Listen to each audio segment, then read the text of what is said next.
Boa noite, sejam muito bem-vindos, muito bem-vindas a mais um bate-papo nosso de segunda-feira. Boa noite, Ayrton. Me dá um joinha aí se vocês estão escutando bem. Eu já estou gravando aqui ao vivo, sem fone, sem nada. Aí, Ayrton Silveira, dá um ok aí se você está ouvindo bem, por favor. Estela, dá um ok aí se vocês estão ouvindo bem. Tudo bem, Maria Angélica? José, como é que estão? Todo mundo ouvindo? Ah, maravilha, maravilha, Estela, obrigada, boa noite.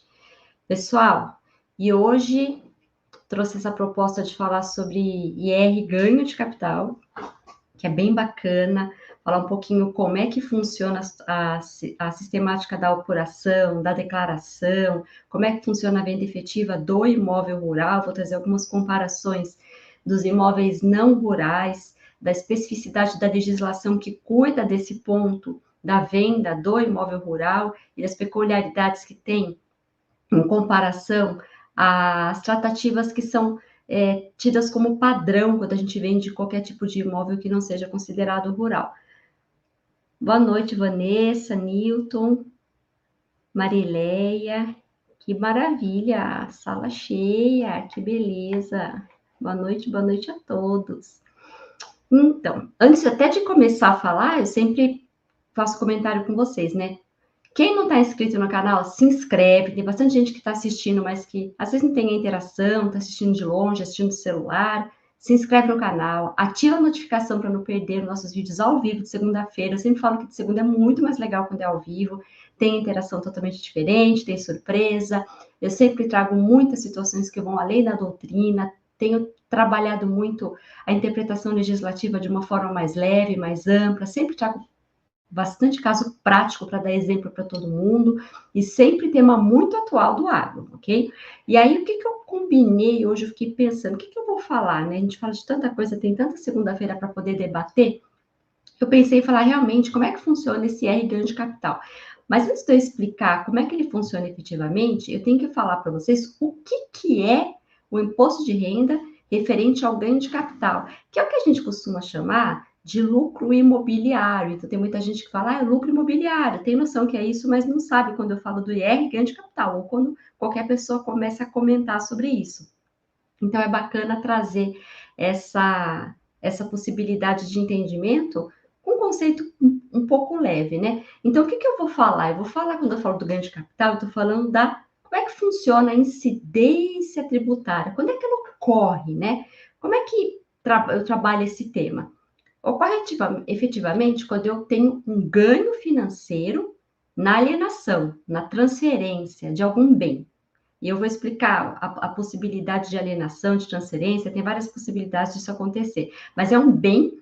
E o que eu considero? Eu considero a diferença do custo de aquisição, aquele valor que eu paguei para ter aquele imóvel no meu patrimônio, e eu considero a venda que eu fiz efetivamente. Então, o ganho seria essa diferença na alienação, na transferência. Então, se eu comprei um imóvel de 100 e amanhã eu vendo ele por 1.000, quanto que eu tive de lucro, que é o lucro imobiliário? Eu tive 900. E é sobre essa diferença entre o valor da aquisição e o valor da venda que eu vou tributar, que a Receita Federal vai correr atrás para ganhar o dela ali. Então, esses R$ 900 que é a base, essa diferença que tem, que vai ter incidência. E aí eu vou explicar várias possibilidades quando não ocorre, quando tem isenção, quando eu tenho possibilidade de fazer a redução dessa base, desse exemplo que eu dei, de R$ 900, tem algumas possibilidades de redução dessa base, que é bem bacana.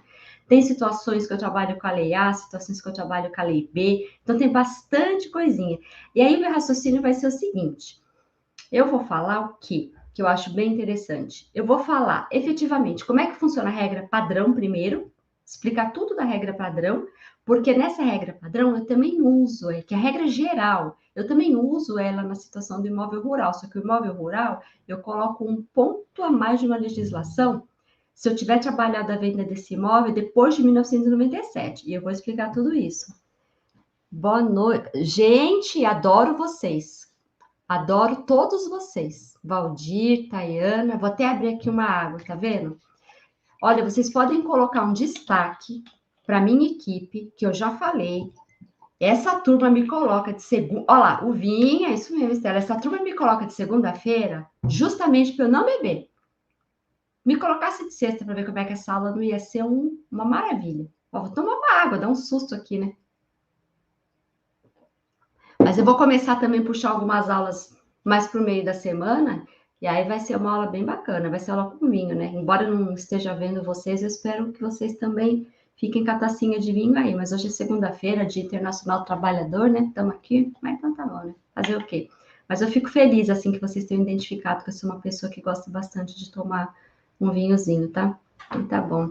Vinho proteico, olha só. Gostei, viu? Inclusive, passar meu endereço, se tiver alguém que queira mandar garrafa de vinho, eu fico feliz pra caramba. Mas vamos lá, de sexta-feira vai ser as próximas, com certeza, porque segunda-feira, meu Deus do céu, daqui a pouco brota um padre aqui atrás, não tem jeito, se bem que o padre toma vinho também, né? Tá melhor que eu, se segunda tem vinho, você tá tomando.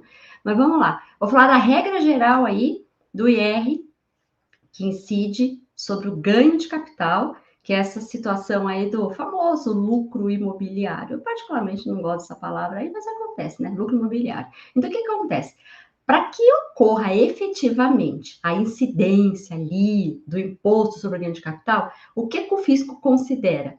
Não somente a compra e venda, ele considera integralização de uma pessoa jurídica, tá? Integralização de um imóvel na pessoa jurídica, tem que tomar cuidado com isso. Cessão de direitos, tem que mais? Tem permuta. Em falar em permuta, permuta tem uma situação super polêmica, que é aquela situação de permuta com torna, permuta sem torna, mas é uma situação que dá para estudar com um pouquinho mais de profundidade. O que mais que a gente tem?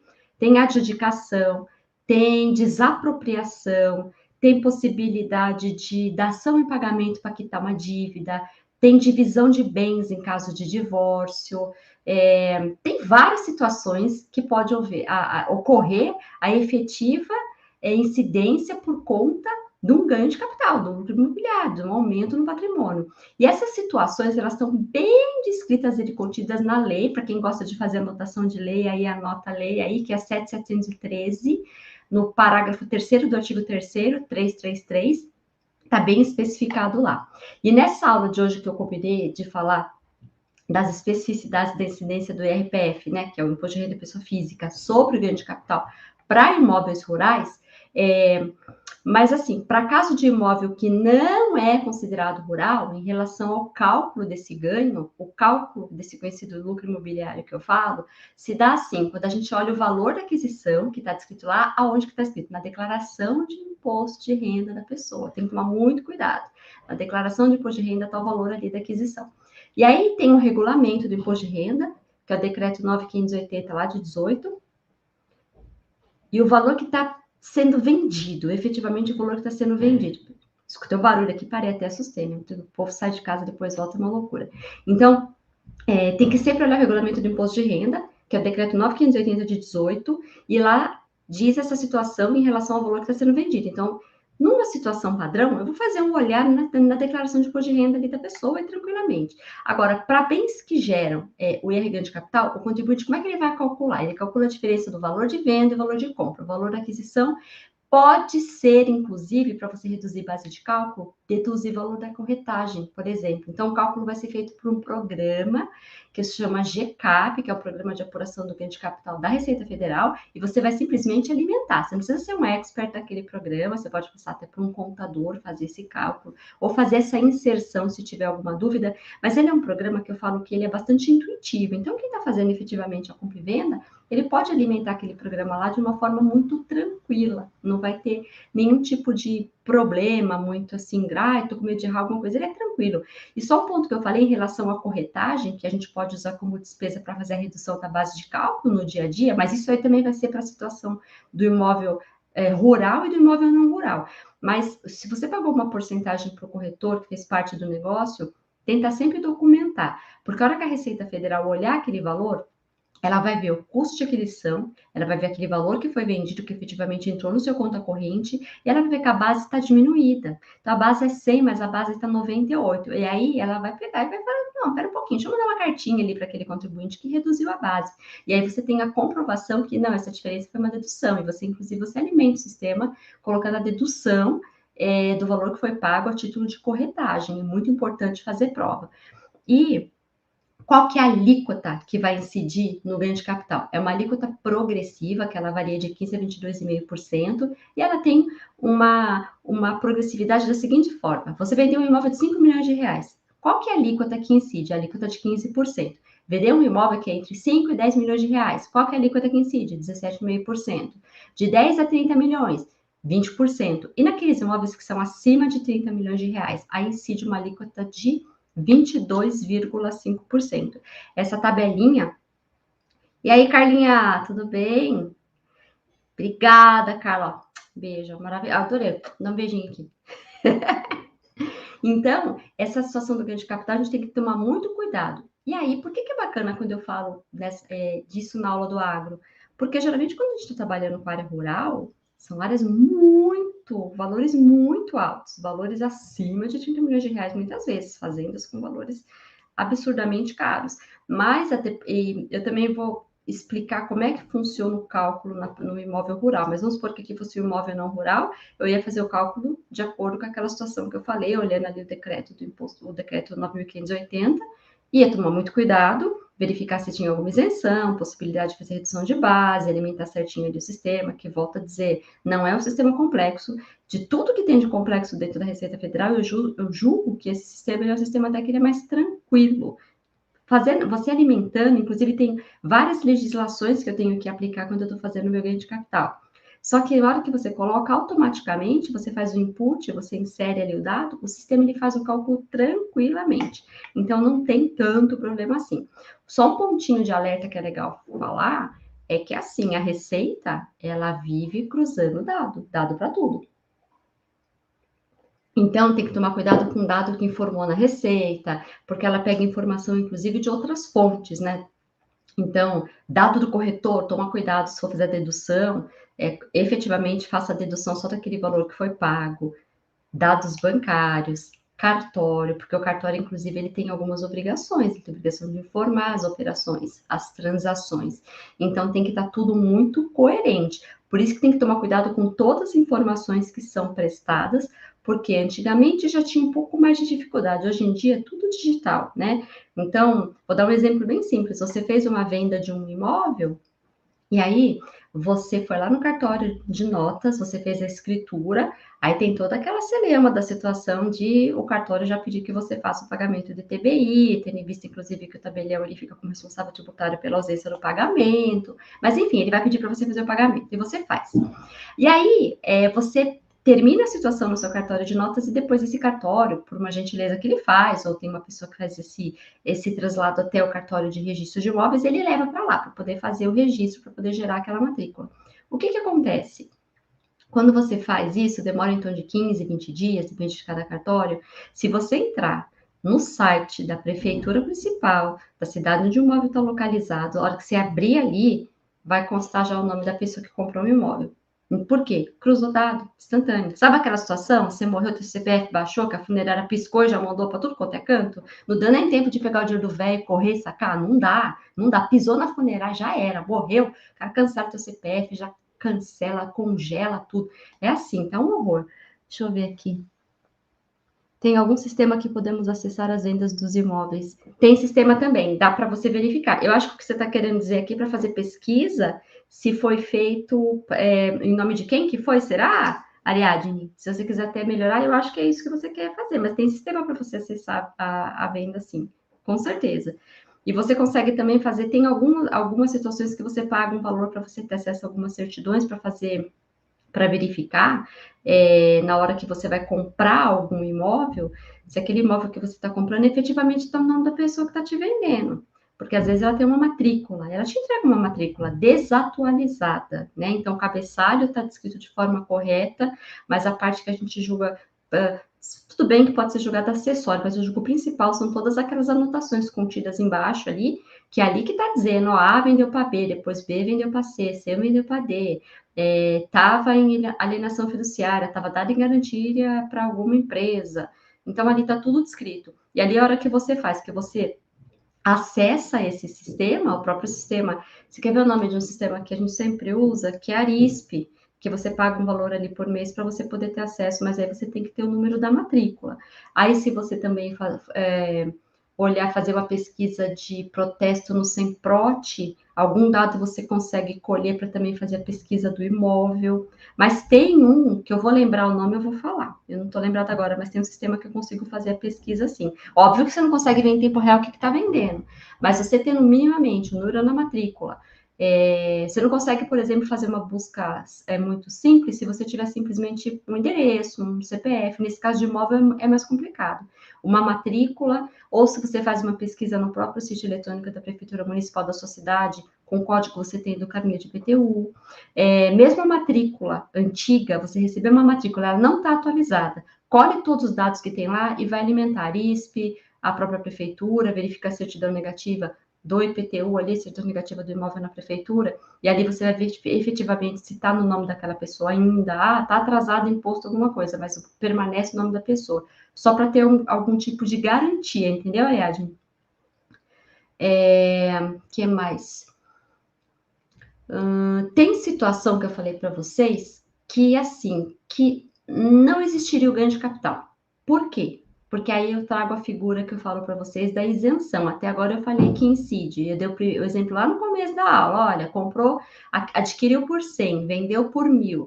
Teve um lucro de 900. Sobre os 900 vai ter a incidência. E aí eu vou olhar a lei 7.713, eu olho aquela legislação e eu vejo ali que tem, como fala, que tem a tabela progressiva também para verificar qual que é a porcentagem que vai recair, a alíquota que vai recair sobre aquele valor. Nesse caso do exemplo que eu dei, 15%. Dos 15%, tem uma coisa a deduzir?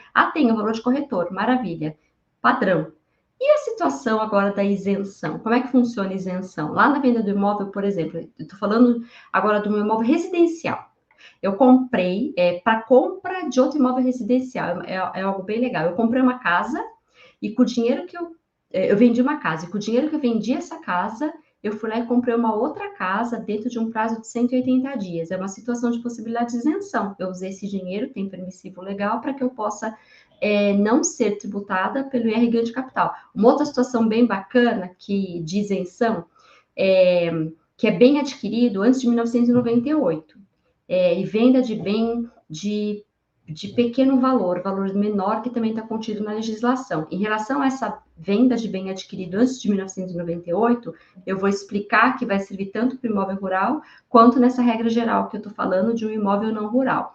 Aí, por exemplo, tem a lei lá 9.250 de 95, você vai ler lá no artigo 23, ela traz que fique isento do IR ganho de capital quando eu tenho venda de um único imóvel que você tem, e que o valor da alienação é de até 440 mil reais.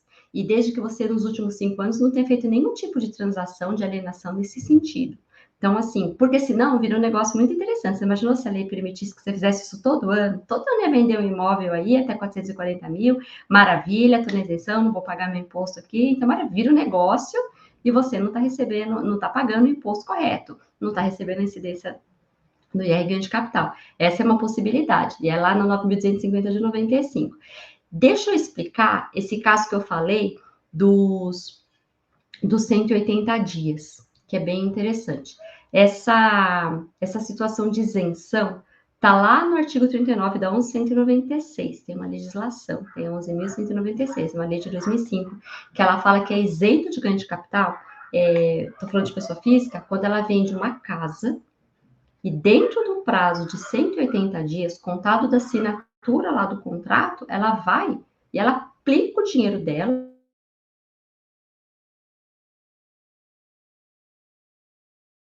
caso lá dos 440 mil reais, é a mesma coisa, não pode ter feito esse tipo de transação no período de 5 anos. Se não, efetivamente vira um negócio, começa a fazer direto, não fica pagando, fica sem sentido a possibilidade dessa isenção, tá?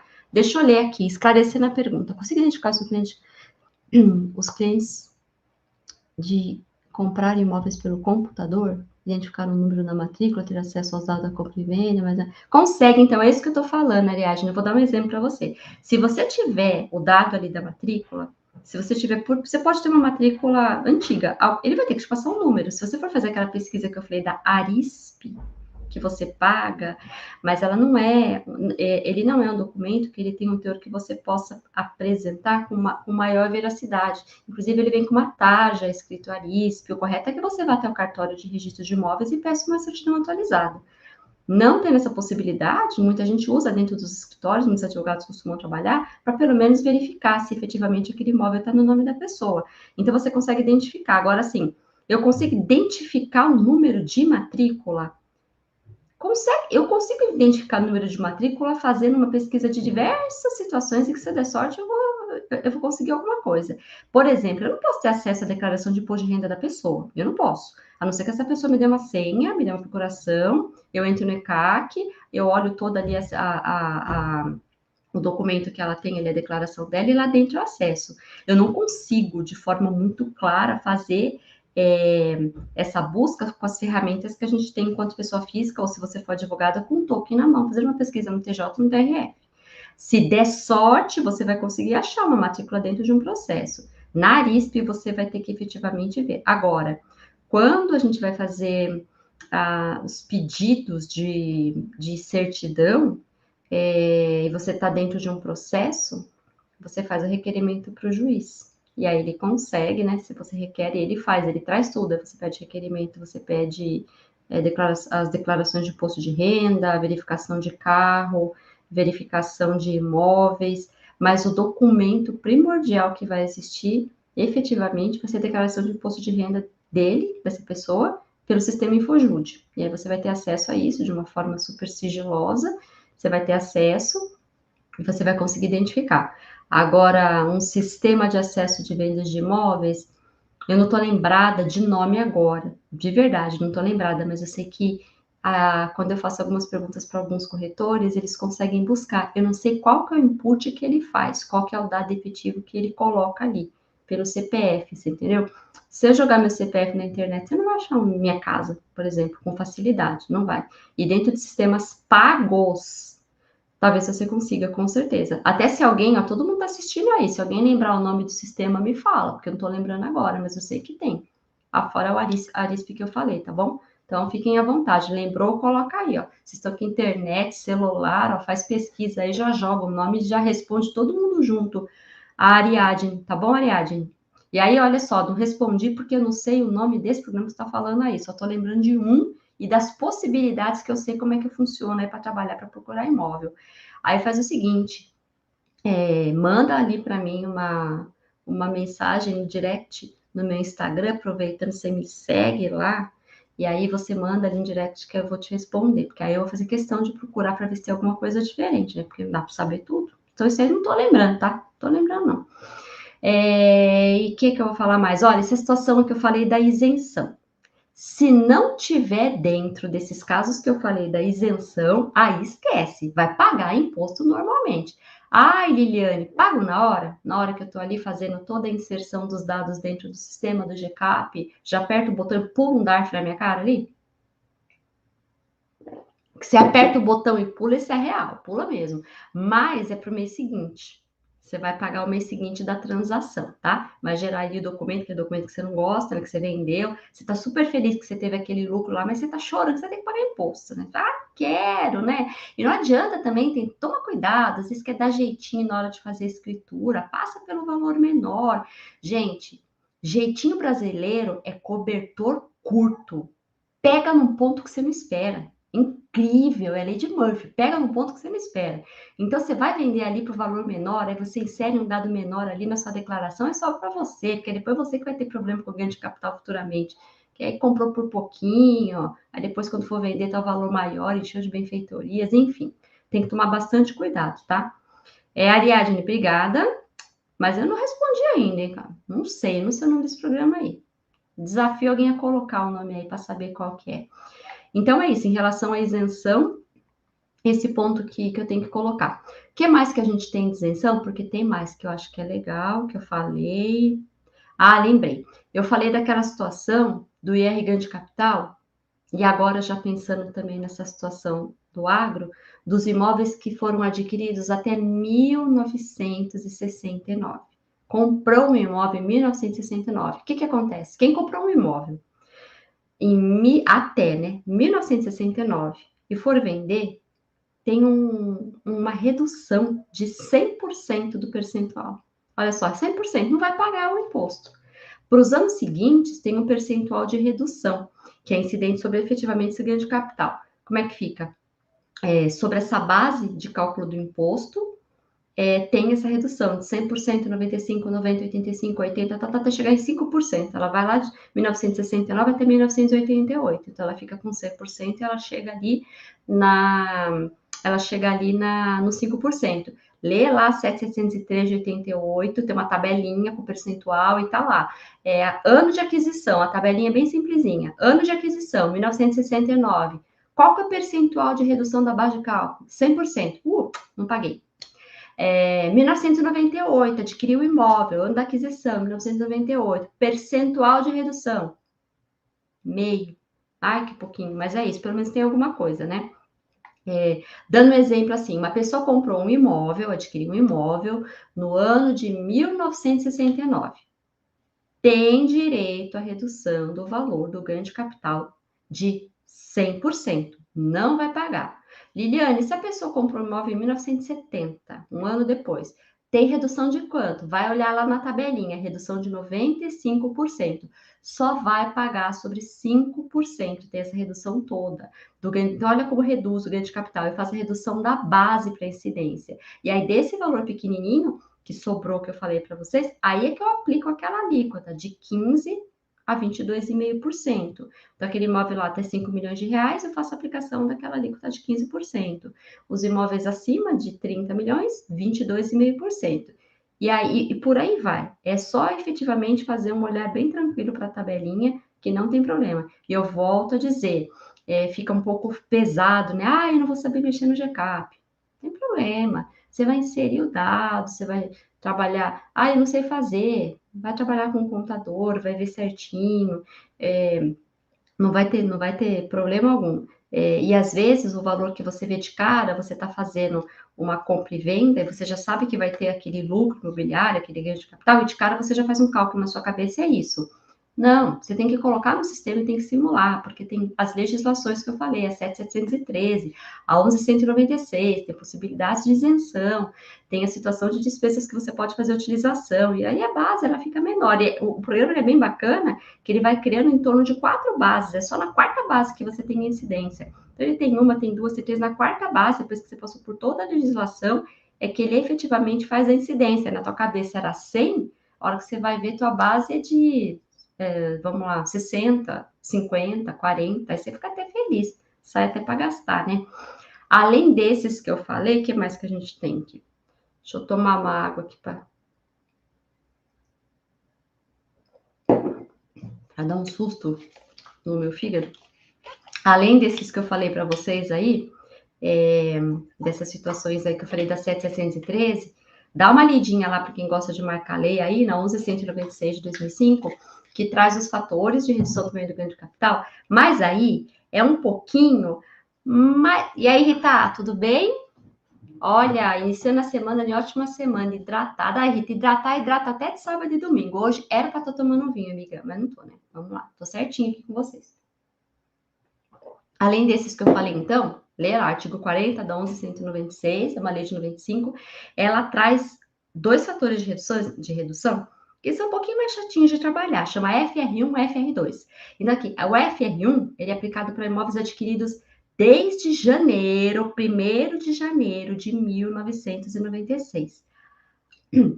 E no caso para os imóveis, isso, é super complexo. O FR1 é aplicado para os imóveis adquiridos desde 1º de janeiro de 96 até 2005. E no mês de novembro de até o mês de novembro de 2005, lembrei, a legislação é meio confusa. E o FR2, ele é aplicado para imóveis adquiridos a partir de dezembro de 2005. Por isso que eu falo, é muita legislação. Quando você coloca o programa, eu vou dar um exemplo. Esse programa é que nem ERP dentro da empresa que está parametrizado com o sistema do teu contador, que ele faz os inputs alimentando as alíquotas corretas do ICMS dos estados que ele vai trabalhar, para trabalhar com DIFAL, etc. Ali o programa é a mesma coisa, ele está parametrizado, então você só faz o input correto, você só coloca o dado correto, e automaticamente ele faz o cálculo da 11.196 de 2005, ele faz a verificação se tem essa possibilidade de redução, falando dos fatores FR1 e FR2, ele vai lá na 7.713, ele verifica o ano da aquisição, e se tem aquela possibilidade de redução com a porcentagem daquelas alíquotas que eu falei, que começa em 1969, 100%, 1988, 0,5%, e ele também tem o campo de possibilidade de inserção do valor de dedução, como o exemplo que eu dei do pagamento que é feito por corretor, e que você faz a dedução da base. Então, no quarto estágio ali, ele vai formar a base e você efetivamente vai pagar, e pode ter a surpresa de não pagar, a surpresa de dar zero, por exemplo. Opa, gostei. Wash hands. E olha só, tudo que eu falei, vocês percebem que tem isenção para tudo, tem muita possibilidade, né? Inclusive, eu estou pensando aqui, tem até uma estratégia de planejamento tributário, que eu acho que eu já fiz até um comentário em alguma aula, não vou falar muito para não perder o foco, não, mas você imagina assim que você tem um cliente que é pessoa física e que ele quer vender imóvel, ele pensa um dia em vender aquele imóvel dele lá, tá na pessoa física. Mas aí ele tá animado para fazer a tal da holding. E ele vai pegar esse imóvel dele e vai colocar lá na holding. Talvez, a depender do ano de aquisição desse imóvel, é bacana que ele permaneça na pessoa física para quando ele efetivamente for fazer a venda, ele não tenha a incidência do R ganho de capital, porque ele vai ter uma isenção do que ele colocar e voltar do zero lá para ele vender na PJ depois, entendeu? Então, são possibilidades que só não vou focar nisso aí, porque. E aí, Glauber, tudo bem? Tá atrasado nada. Porque você vai ver que tem algumas possibilidades quando você vai trabalhar com o IR que vai muito além de efetivamente só o imposto de renda. A gente tem que tomar bastante cuidado nesse caso, nesse exemplo que eu dei. O paciente vai. Paciente, nossa, por que eu tô com o paciente na cabeça? Meu Deus. O cliente ele vai integralizar um imóvel na empresa, numa pessoa jurídica. Pega a documentação, deixa eu ver o que você vai integralizar. Analisa o ano da aquisição. É a melhor coisa que você faz. Senão você pode aí, não tinha um imposto, aí você vai fazer na seu imposto na PJ ali, tá? E tudo que eu falei até agora fica claro para venda efetiva de imóvel quando eu faço aquele olhar para minha declaração de imposto de renda. Eu vejo o valor que teve de aquisição, eu vejo o custo de aquisição, eu vejo o que está constando lá, vejo por quanto que eu vendi, faço aquele olhar que eu falei, super minucioso da legislação, formo a minha base, vejo se é isento ou não, gero DARF, pago, acabou, ou não gero nada porque não saiu, tá? Então, é esse o ponto. Agora, como é que fica no agro? Eu precisei falar toda essa situação. Tem a situação de partilha de herança, tem que tomar cuidado. Sabe uma coisa também que tem que tomar cuidado? Divórcio também, viu? Não é só isso, não. Divórcio também. A benfeitoria então, esse negócio da Receita Federal aí é bastante complicado. Eu vou falar isso aí, Luiz. Eu vou falar isso aí, da despesa. Isso, inclusive, Luiz, como ficam as despesas com benfeitorias? A Receita Federal exige projeto e aprovação alvará para permitir a dedução. Tem uma situação da benfeitoria em relação à dedução, deixa eu lembrar, tem uma instrução normativa de 2001, acho que 84, 2001, só para deixar bem encadeado meu raciocínio, eu vou explicar isso sim. Tem uma instrução normativa da Receita que fala que você não pode fazer a dedução da benfeitoria, a não ser que você tenha feito esse trabalho já de dedução de custo na atividade rural. Vou explicar como é que chega nesse ponto aí, Luiz. Fica aqui, não vai embora. Vou tomar mais uma aguinha aqui. Eu vou responder sua pergunta assim, mas tem essa possibilidade. E eu acho absurdo a Receita Federal fazer isso aí, mas ok, né? Porque tem uma antinomia de normas, né? A legislação efetivamente ela não diz efetivamente isso. A instituição normativa vem e faz uma interpretação da maneira que ela quer. Como é que funciona, olhando para vocês aqui agora, como é que funciona no agro? É assim também? Olha só, no agro, eu olho as mesmas leis que eu falei para vocês ali, a mesma legislação, toda aquela situação que eu falei. Eu olho a declaração, eu olho o valor de aquisição, eu vejo por quanto eu vendi, eu faço o cálculo. Mas espera aí, na hora que eu for fazer o meu cálculo, a diferença que eu faço para saber do meu custo de aquisição, valor de aquisição, eu vou olhar a declaração de R do exemplo que eu dei? No agro, não. Tem situação que sim, tem situação que não. No agro, eu olho uma legislação a mais daquelas duas que eu falei. Eu vou olhar 93, 93 de 96. Tem uma especificidade para o caso de venda de imóvel rural. O que acontece? Quando eu estou trabalhando com regra geral, são todas aquelas leis que eu falei, toda aquela maneira que eu expliquei. O agro é diferente. O agro tem uma legislação especial. Eu vou fazer esse olhar da 9393. O agro é outra pegada. A gente vai ver como é que faz a apuração correta, como é que faz a declaração correta, porque efetivamente foge totalmente da regra geral. Vamos lá. Primeiro, eu tenho que saber o que é o imóvel rural no meu cliente. Tem que saber. Você fala, não precisa, Liliane, imóvel rural é fazenda, tá lá. Epa, você tem que saber que aquele imóvel do seu cliente é rural, olha só. Então, a gente vai olhar lá no Estatuto da Terra, que é 4.504/64. Todo mundo que fica estudando agro tem que saber que existe o Estatuto da Terra, né? Inclusive, aquelas aulas que eu sempre converso dos contratos agrários, né? Arrendamento, parceria, tá tudo na 4.504 lá, de 64. Nesse caso que eu tô falando agora, eu estou falando lá do artigo 4º. Esse artigo 4º ele vai falar efetivamente o que é imóvel rural. Vai descrever lá que é prédio rústico, de área contínua, tem destinação rural. E aí, por que eu tenho que saber o que é imóvel rural? Porque é independente da localização. Esse ponto de localização é muito importante. Por que eu falo? Porque o imóvel urbano é fácil de identificar. É o imóvel que está dentro da cidade. Ponto final, não discuto. Agora, o imóvel rural, ele pode estar na área urbana também, ele não precisa estar só na área rural. Porque quando eu estou falando de imóvel rural, eu olho sempre para a destinação, é uma mitigação da regra da localização. O imóvel urbano está no ponto urbano, ponto final.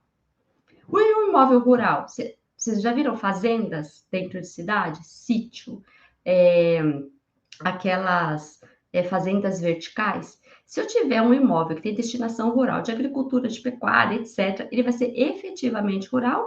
E o ponto que eu falo é o ponto da destinação.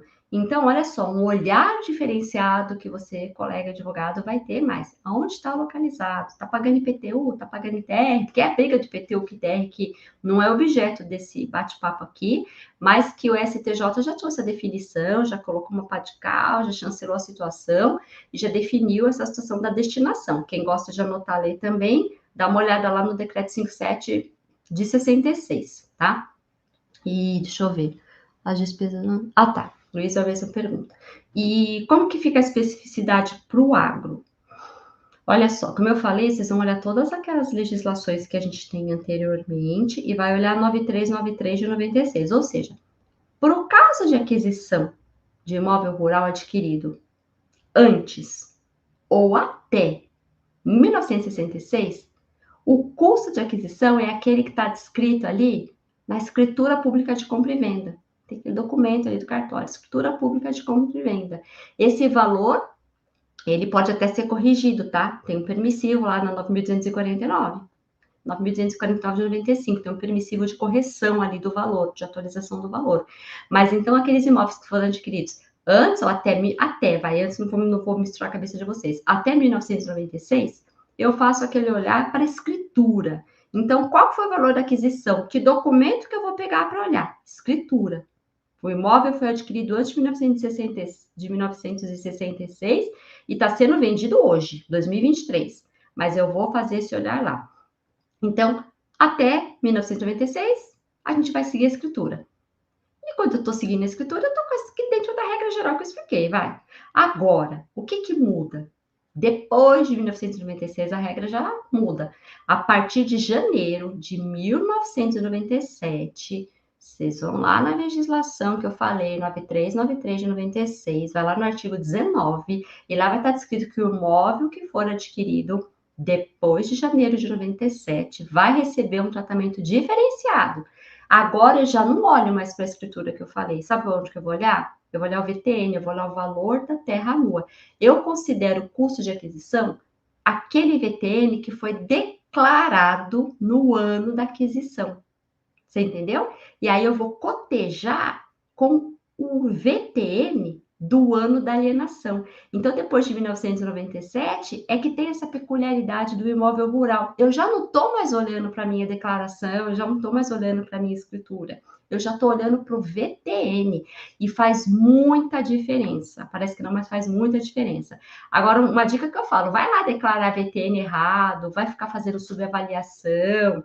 Na hora de fazer venda, complica, tá?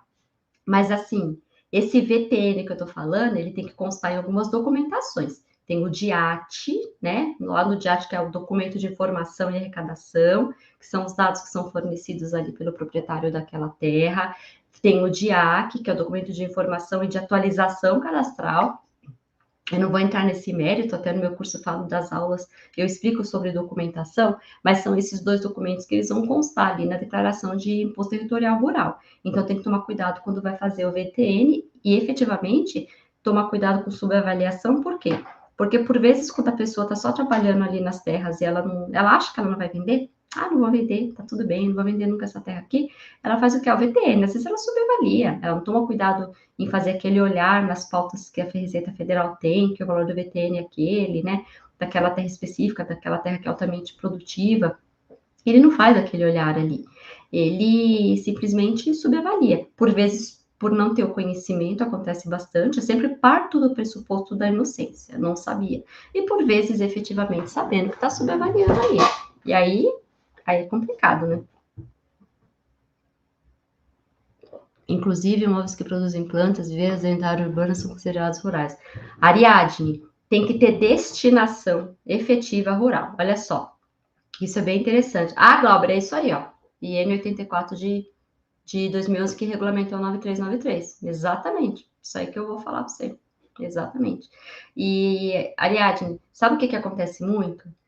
Acontece que a fazenda está dentro da cidade, ou sítio, até o que você quiser chamar, de acordo com a extensão ali, X hectares dentro da cidade. Na verdade, aquilo ali, a cidade tem 80, 90, 100 anos, e aquilo sempre esteve naquele mesmo local. Só que a cidade, ela cresceu, ela se modernizou, e tem uma tendência a periferar, de dentro para fora. Então, o que aconteceu? Naquele local, houve uma expansão, tá? Era zona de expansão urbana e zonas efetivamente urbanas. E aí, aquele imóvel ficou ali dentro. Como que eu provo que eu pago ITR, que eu não pago IPTU, que na hora de fazer a venda eu olho o VTN, que eu não olho a declaração? Se efetivamente a destinação que está sendo dada para aquele imóvel é rural. Então não adianta colocar 3 vaquinhas ali, dar um nominho para cada um, lá, lelé, e falar que aquilo é rural. Não. Você tem que efetivamente ter o manejo, tem que ter todo o tratamento efetivo daquele gado, tem que ter as vacinas comprovadas, os funcionários devidamente registrados para aquele ato. Se você faz uma plantação, você tem que ter toda a comprovação que você comprou fertilizante, que você trabalhou com seus tratores, que você tem que trazer elementos probatórios, mas elementos probatórios, inclusive, que são assim, fáticos. Eu olhando aquilo, eu já sei que aquilo é uma plantação. É uma plantação de vassoura, né? Sorgo vassoura, é uma plantação de milho, é uma plantação de soja, seja lá o que for. Tem que ter efetivamente uma destinação rural. Se não, o município consegue descaracterizar. Aí fica super complicado, né? E ainda mais que agora tá na moda, né? Todo prefeito levanta um drone na cidade e coloca lá. Você faz um puxado na casa ali, pronto. Daqui a pouco já aumentou o seu imposto. Você fala, mas eu não falei nada. Mas ele passou um drone ali. Aí você tem que falar, viu? Era o varal, era o lençol que estava ali. Senão ele identifica como telhado e vai cobrar. É efetivamente isso. Então você tem que. E tudo. Planta, viver, ok, mas são atividades que estão dentro da situação rural, sim. E se for comprovado, Ariadne, vale sim, vale para falar que efetivamente aquele imóvel é rural, tá? Enfim, essa diferença aí que eu falei, aqui eu não olho o valor de declaração, né, de escritura, eu olho o VTN. Então, isso que tem que prevalecer para apurar o RG de capital, nessa venda que eu falei de imóvel rural. Só uma coisinha, tem uma diferença entre o valor do negócio, que consta ali naquela escritura, foi lá no cartório o valor do negócio, de compra e venda lá no cartório, e o valor do VTN. Para imóvel vendido depois de 1997, lá na declaração de ajuste anual do contribuinte, ele vai ter que fazer sua declaração, tem que ter uma segregação do valor que já foi efetivamente tributado, do valor que sofreu a isenção. Quer ver? Tem que dar um exemplo. Vender um imóvel, o valor do negócio, do dinheiro, da Bufum, foi 10 milhões de reais. 10 milhões de reais é o valor do negócio.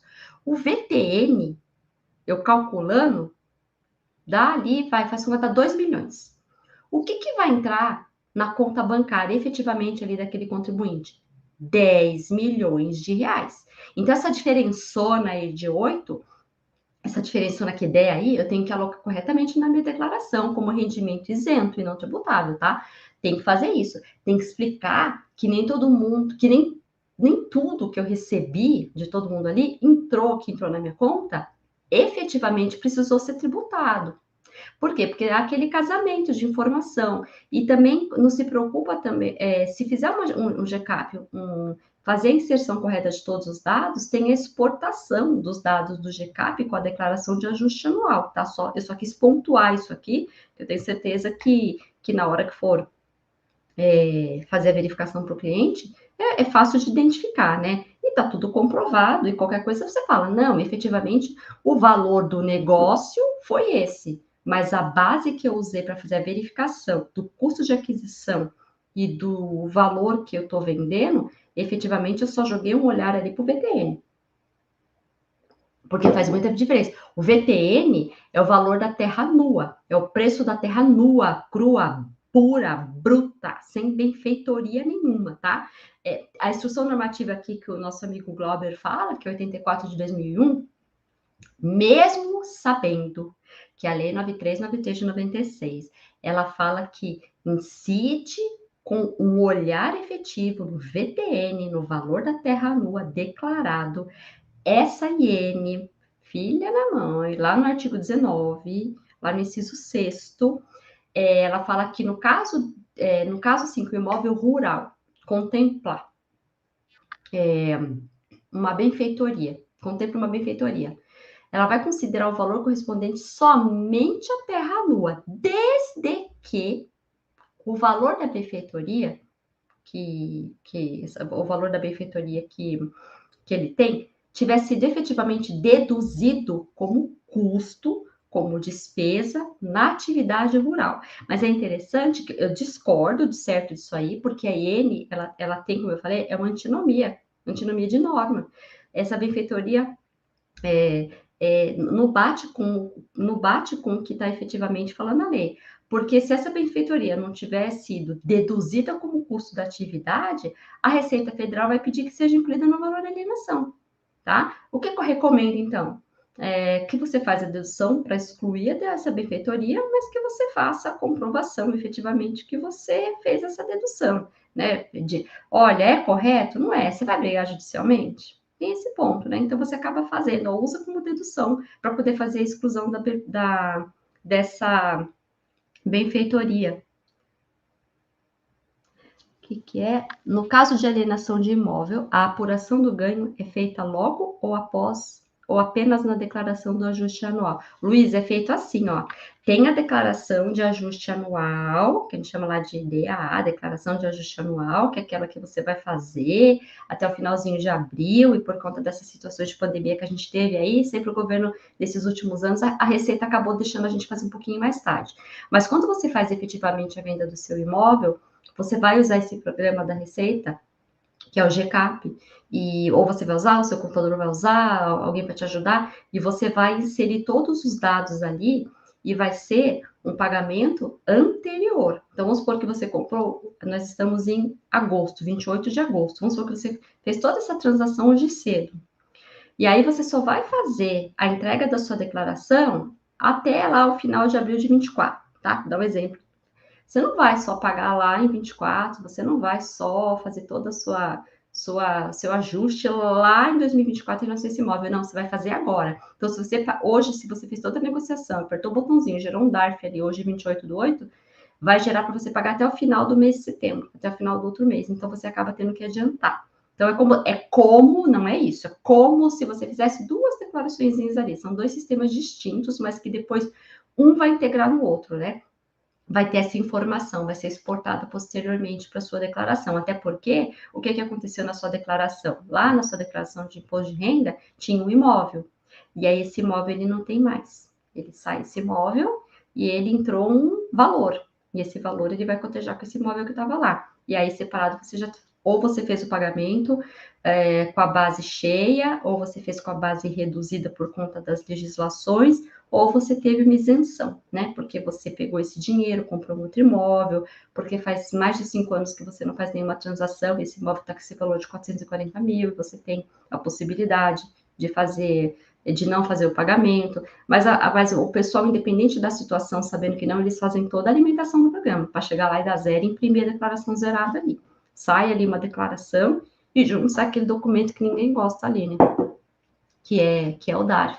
E esse ponto, só voltando com o Glauber falou da IN, é isso aí. Infelizmente, embora tenha essa discordância por conta de antinomia de normas, eu recomendo que efetivamente faça a dedução, tá? Agora vamos lá. Vamos continuar aqui, para a gente não sair muito tarde aí.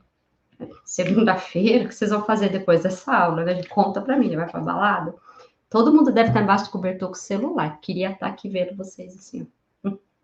Ó, se eu tenho um cliente, olha que situação interessante também. Eu tenho um cliente do agro, uma fazenda. O meu cliente, ele não entregou a declaração. Não entregou a declaração de terra dele ainda, que é aquela declaração que eu falei, né? E aí também não entregou aqueles documentos que eu falei. DIAT, por exemplo, né? Como que fica? A Receita, ela vai fazer o quê? A Receita Federal, ela vai analisar o VTN do sistema de preço de terra. Ou seja, mesmo que eu não tenha entregue, é só a Receita ir lá, olhar o valor, manter lá no caso especial de apuração de reganho de capital, tá? Fazer lá a venda, analisar que foi venda de imóvel rural, lembrando aquela regrinha lá de 1996, 1997. Vocês acham mesmo que a Receita Federal faz isso? Faz nada. Nem olha o sistema de preço de terra. Experimenta fazer errado, vamos dar uma cartinha para o seu cliente lá. Então, se não entregou a declaração, o correto por que não entregou a declaração? Porque vai ter impacto no VTN. E o que acontece? Ó, o seu cliente, ele vendeu a terra no mesmo ano que ele adquiriu. Vendeu. Ah, eu sou rico milionário, não gostei dessa fazenda, não tem a casa cor-de-rosa que eu queria, não quero nem pintar, não gostei desses bichos que estão aqui. Ah, não gostei do vizinho, tá de fundo com morro, não gostei. Comprei no mesmo ano e vendi, né? Então, comprei aqui, vendi aqui. O que acontece? Regra geral, não tem ganho de capital. Vendeu a terra no mesmo ano que adquiriu, ou vamos voltar, né? Adquiriu uma terra em 2023, vendeu em 2023, regra geral, não tem ganho de capital. Por quê? O VTN daquele ano é o mesmo, não é? É uma situação de dedução lógica. Travou aí, Vanessa? Estão dizendo que travou aqui. Para mim, aqui o negócio tá gravando, tá normal aqui. Vamos ver, espero que não tenha travado. Espero que não tenha travado. E olha só, o cliente vendeu a terra, que eu falei, no mesmo ano que ele adquiriu, regra geral, não é para ter a situação do ganho de capital, ok? O VTN é o mesmo. Maravilha, Luiz. Acho que foi só para você, Vanessa. Só para você. Se ficar dando susto aqui, eu paro até, ó. Então, o cliente vendeu a terra, que eu estava falando, voltando para a Vanessa aqui, ele vendeu a terra, ele adquiriu uma terra e vendeu no mesmo ano. Regra geral, presumo que o VTN é o mesmo, então não vai ter o ganho de capital, tá? Mas tem uma cosite, para quem gosta de fazer anotação também, que ela é de 2019, ela é número 100, COSIT 118/2019, que fala assim, que esse contribuinte, né, que se o contribuinte que eu estou falando, ele alienar a terra dele e ele ainda não tiver entregado a declaração, o DIAT, aquele documento informativo do VTN que eu falei, a Receita fala, ai meu Deus, a Receita fala que o que tem que ser adotado como valor de venda é o valor da efetiva operação. Gente, está errado. É só olhar o valor descrito no sistema de preços de terras, mas como eu falei, a receita gente, é um ponto muito estranho. Não pode, só porque eu não entreguei a minha declaração, só porque aquele documento que eu falei que é o DIAT não tem um informativo ali do VTN, não tem problema, a Receita ela tem acesso ao sistema de preços de terra e é só olhar quanto que vale o VTN ali e aplicar.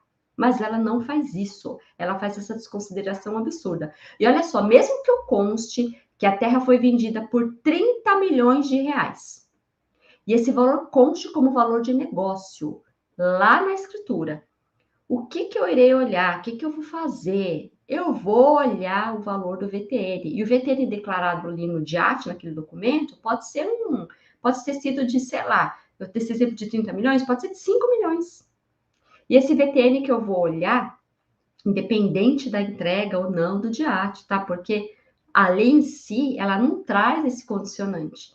E olha só que coisa forte, né? 22,5% daquela alíquota da lei que eu falei, em cima de 30 milhões, gente, é totalmente diferente de 15% sobre 5 milhões. Então, 22,5% para 30 milhões é uma coisa, 15% para 5 milhões é outra. Então, tem que ter esse olhar na situação do VTN, lembrando, eu estou falando para os casos dos imóveis vendidos depois de 1997. Os vendidos antes, embora eu não faça aquele olhar do VTN e eu tenho que fazer aquele olhar para a escritura, eu uso todos aqueles benefícios que eu falei no começo da aula. Tá lá, começa a ver se tem a possibilidade de reduzir aquela base, de fazer o cálculo do imposto, dá até um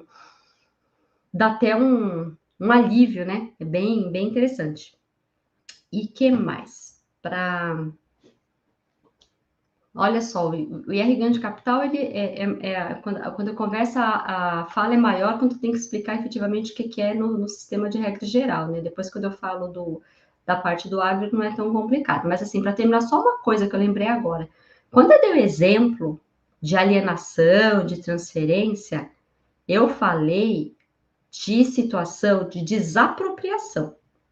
E olha só, tem uma súmula do CARF, súmula 42, que fala que não incide o imposto de renda de pessoa física sobre o valor que é recebido lá a título de indenização por desapropriação. E tanto a jurisprudência, a doutrina, a jurisprudência administrativa, quanto a jurisprudência voltada para o judicial, ela afasta essa possibilidade de cobrança, porque não incide o imposto de renda para o caso de pessoa física quando ela recebe valor, e esse valor que ela recebeu é um valor que tem fundo de indenização por causas voltadas à desapropriação. Isso também está sedimentado no STJ, que ele fala que também não tem a tributação de valor recebido a título de indenização. E aí essa situação de desapropriação pode ser interesse social, pode ser utilidade pública, necessidade, pode ser qualquer coisa. Porque o que a gente pensa? Não é um acréscimo patrimonial, né? A gente sabe que não é um acréscimo patrimonial. Inclusive, essa decisão do STJ, ela é seguida pela PGFN, e aí ela faz a vinculação, ela vincula a Receita Federal, ou seja, não discute, acho, né? Porque sempre tem surpresa. Tem até uma COSIT de 2017, deixa eu ver, 105 de 2017, que ela fala a mesma coisa, exatamente a mesma coisa. Tem decisão do STJ, sim, essa que eu falei. Deixa eu ver aqui. Tem. Ou seja, por conta da falta de entrega de uma obrigação acessória, eles mudam a interpretação. Exatamente, Vanessa. É bem interessante, né? Mas, olha, que para quem é advogado, para quem milita no direito tributário, independente se ou não do agro, a gente sabe dessas situações que tem de instrução normativa, né? E aí, quando você discorda, você tem que efetivamente enfrentar. Que geralmente você não vai enfrentar de forma administrativa, você vai enfrentar de forma judicial. Esse exemplo que eu falei da antinomia da norma, dessa lei, efetivamente é antinomia da norma, tá? Em relação à interpretação, a Receita, quando trabalhou aquela instrução normativa, ela fez uma leitura da legislação ao bel prazer dela, entendeu ali que era daquela maneira e está totalmente errado, não é assim que funciona. Talvez o mandado de segurança, preventivo, repressivo, sim, mandado de segurança é uma maravilha, né? Isso é para tudo, né? Sempre, acho que eu já até fiz um comentário em relação a isso aí, Vanessa, mas é pertinente. Sabendo já que tem essa possibilidade que vai ser aplicada a instrução normativa, você já se previne, né? Você fala, ó, vai ocorrer a situação aqui e você acaba se prevenindo. Mas o que acontece também é, ou você faz a situação e você espera ser autuado. E na autuação, você verifica, você faz as suas defesas, né? Você tem direito ao contraditório, ampla defesa, você faz as suas defesas, mas até o ponto de ter que levar para o judiciário se necessário for. Mas GR Grande Capital é isso. Não é uma aula extremamente aprofundada, mas é uma aula para dar realmente as bases fortes para você que está assistindo, que eu acho que é bem bacana. Vocês vão, espero que consigam sair daqui fazendo essa diferença clara do trabalho da regra geral e da regra especial que a gente tem. Então, a regra especial, para fazer aquele olhar do VTN, é efetivamente depois da 9393 de 96, então, daqueles imóveis que foram adquiridos depois de 1997. Agora, você imagina, o melhor dos mundos é que, quando você compra um imóvel, que quando você vai fazer os inputs corretos, você vai alimentar o sistema, o GCAP ali, que você consiga em cada linha que tem ali da legislação, ter um bônus ali, vai uma moedinha, pum, pum, pum, e no final, zero, você não paga nada, porque você teve aproveitamento de tudo. E depois eu vou fazer uma aula para falar algo em relação ao planejamento tributário, que é muito sério, desses imóveis aí que estão na pessoa física e dessa leitura que tem que ser feita para tomar cuidado para não ficar integralizando aí, né? Você chega para o seu cliente, você acha bonito fazer uma holding para o seu cliente, não sabe nem se ele quer, né? Você acha legal, se não estudou o caso dele, você fala, quantos imóveis você tem, seu Antônio? 12. Tá tudo aqui que eu vou colocar lá. Seu Antônio, o que você quer fazer com o imóvel? Eu quero colocar tudo numa holding, eu quero trabalhar com compra, venda e locação. Aí você fala, ixi, você ia vender? Ah, não sabia. Ixi, agora vai dar problema, né? Tudo bem, né? Já vende agora, então, nesse ano aqui com o VT, tá igual, adquiriu, aí vendeu, comprou e tá tudo certo. Tem que tomar cuidado, porque às vezes alguma coisa que está na pessoa física é mais fácil o seu cliente fazer dinheiro na física e não pagar o ganho de capital e depois comprar um outro imóvel e depois colocar ali na pessoa jurídica ou pegar o imóvel e fazer um tipo de aplicação num ponto, aí vai além de aula, né? Isso aqui tá parecendo que eu estou advogando efetivamente aí, conversando com o meu cliente. Mas é isso.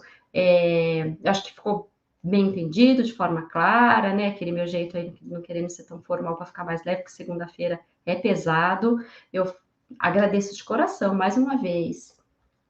Sempre trazendo que essa importância que eu falo de estudar, de entender como é que funciona o agro, de trabalhar a peculiaridade, a especificidade de cada um. Eu acho que a gente finaliza segunda-feira com mais conhecimento. Eu peço que vocês curtam a live, compartilhem, divulguem. Quem não está inscrito, se inscreve. Agradecer efetivamente a oportunidade de poder falar sobre o tema. Obrigada. Esse conteúdo está no curso. Esse conteúdo ele está mais a abrangência é maior dentro do curso, Valdir, sim. Porque aqui eu não consigo falar tudo, né? Fica muito exaustivo passar tudo isso efetivamente numa aula no YouTube. No curso ele tem um pouco mais de coisa, e o curso ele está sendo mais aprimorado ainda, tem bastante novidade que vai acontecer aí, é muito legal. Agradeço bastante, viu?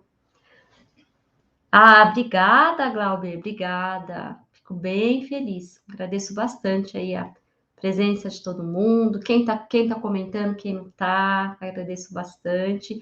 E na próxima segunda, a gente vai estar aqui de novo com um tema bem bacana. Então, ó, fiquem com Deus. Até a próxima segunda-feira.